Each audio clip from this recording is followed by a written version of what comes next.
Time for weather every 6 minutes. First alert, Chief Meteorologist Wes Wyatt. Tomorrow, we're going to see a risk for some storms setting up across the area. For most of us, it's an isolated severe risk, but I think the risk could become a bit more scattered here and more numerous as this line moves further east. What's going to happen as the day goes on tomorrow, we heat back up and there's a chance for a line to develop. And once it moves into the southeast part of the area, this is my greatest concern for a severe storm tomorrow that we'll need to watch out for. So stay weather alert. As we look ahead, forecast data through this evening, there's 9 o'clock tonight. Notice the model data shows that rain is showing up right now on the radar. So the model data is doing a really good job, and it brings a possibility of some of that heavier rain reaching parts of Marion County around 2 o'clock. And there's going to be some storms that kind of work along this line. As you go further south, that's when you get into the really soupy air that's going to try to build its way in here. It's a warm front, and that's going to be working its way north. And notice by 5, 6 o'clock in the morning, some of that heavier rain and storms starts to move further east. Now, if you checked in with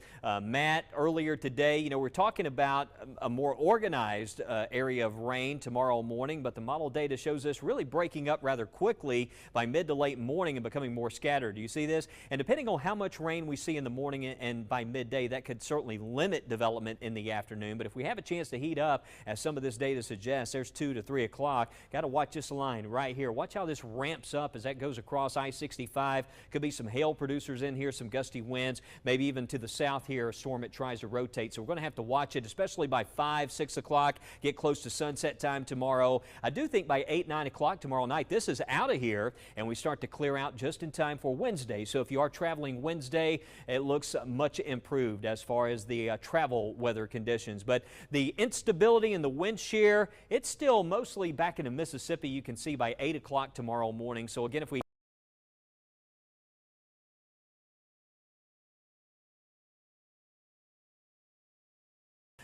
that's going to be more of an elevated storm we deal with early in the day, if anything. But by the afternoon, as far as the tornado threat, you can see that greatest possibility for spin in the atmosphere. We go to lunchtime and into the afternoon, see right there across the southeastern areas. That's where we really got to watch it into the evening hours. So giving you that first alert. But looking ahead, we get all this out of here just in time for the Thanksgiving holiday. And it looks like by lunchtime on Thursday, we're at 51, but we're going to have some 30s out the door Thursday morning. In fact, a freeze threat coming up early on Friday. We'll see low temperatures Friday morning down to 29 degrees. So a first alert there for a freeze to kick things off. And then you can see for Black Friday in the Iron Bowl, looks like dry conditions. But notice we start to get some clouds back in here on Saturday. And yes, a chance for rain coming back for Sunday and into Monday. Temperatures in the 60s. So kicking off December milder with rain chances coming back. And it looks rather unsettled throughout next week. There will be some times we have some rain night to get a chance for showers and possibly